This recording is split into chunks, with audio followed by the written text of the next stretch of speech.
Jarvis Jay Masters has been on death row in San Quentin State Prison for over 24 years, awaiting execution for a crime he did not commit.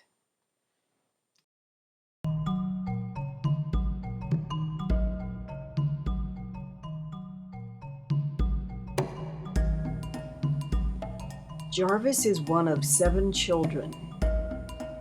All of the children were raised in foster care because their mother was addicted to drugs. His father had left the family, and later he too became an addict.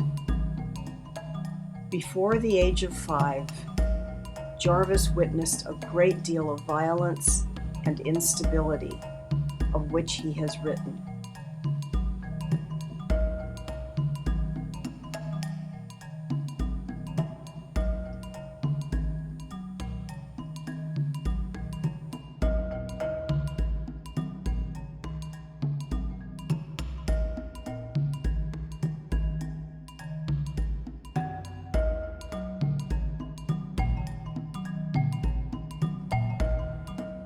At the age of 17, when he was a very angry young man, he was released from the California Youth Authority and went on a crime spree, holding up stores and restaurants until he was captured and sent to San Quentin for a 10-year sentence.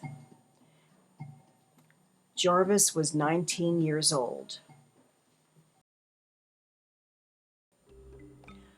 In 1985, Sergeant Howell Birchfield was murdered in San Quentin, stabbed to death at night on the 2nd tier of a cell block.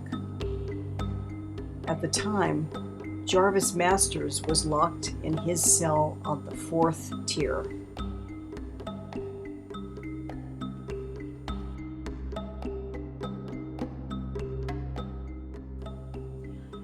In one of the longest trials in California history, although many inmates were suspected of conspiring to murder Sergeant Birchfield, only 3 were tried. One was accused of being the spearman, of actually stabbing the sergeant. Another was accused of ordering the killing, and Jarvis was accused of sharpening a piece of metal, which was allegedly passed along the tiers and later used to make the spear with which the officer was stabbed. Jarvis was the only one given the death penalty, with no physical evidence and based on compromised testimony, which has been recanted.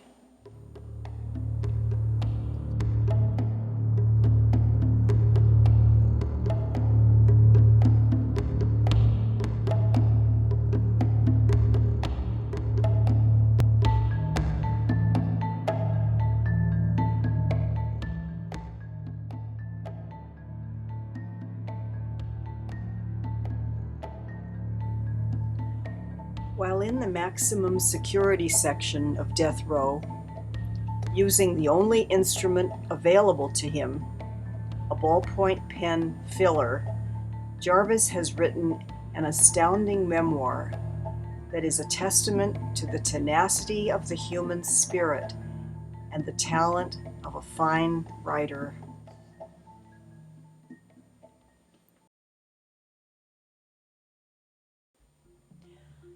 Jarvis wrote, "Wanting to know the facts about myself made me take my life seriously for the first time.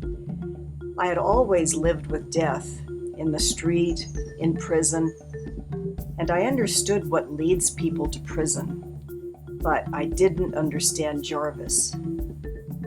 For a long time I had been my own stranger, but everything I went through in learning how to accept myself brought me to the doorsteps of Dharma, the Buddhist path." He said, "Rinpoche and I had something in common. He had been a rebellious kid who wasn't born with a silver spoon in his mouth. I thought, here's a tough guy. He can take me out of prison even as I remain here. He'll discipline me when I need it and accept me as I am.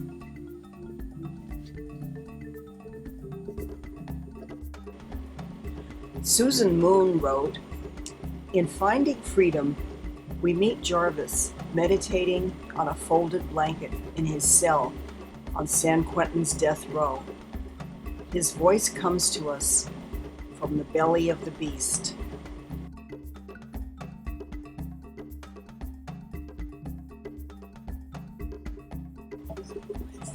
Jarvis began writing what was to become his autobiography and said, "Alone with myself, I began to write, and the floodgates of memories began to open.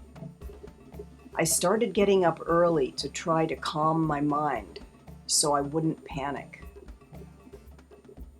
Through meditation, I learned to slow down and take a few deep breaths, to take everything in and not to run from the pain, but to sit with it and confront it and accept it in a way I never had before."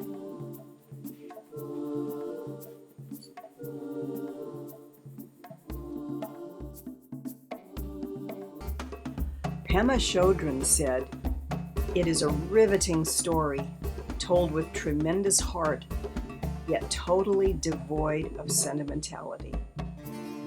I pray that this autobiography of an innocent man does not end with the death chamber, but with freedom."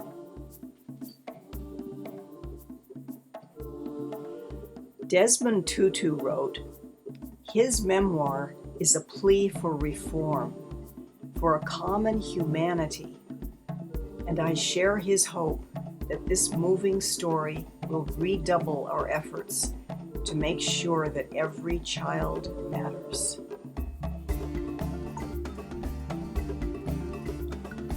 Sogyal Rinpoche wrote, "Jarvis Masters' words and stories burn with the flames of a heart-stopping honesty and compassion.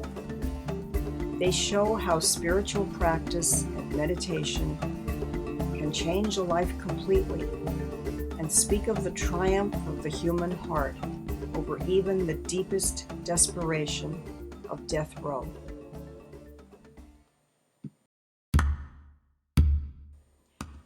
Jarvis is now classified as a Grade A prisoner, which allows him to go out on the yard for exercise, to make collect phone calls, and most of all, have contact visits with friends and family. All the things he was denied during his 22 years in the adjustment center.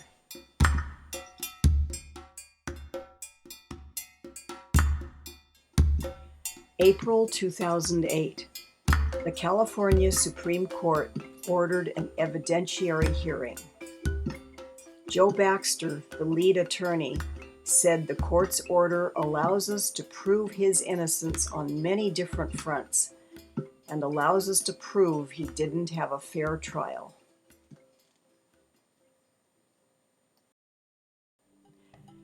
I want to thank everyone for caring about me and holding me in their prayers, and for believing in the outcome that celebrates my life. You bring many shades of light into my world. Jarvis.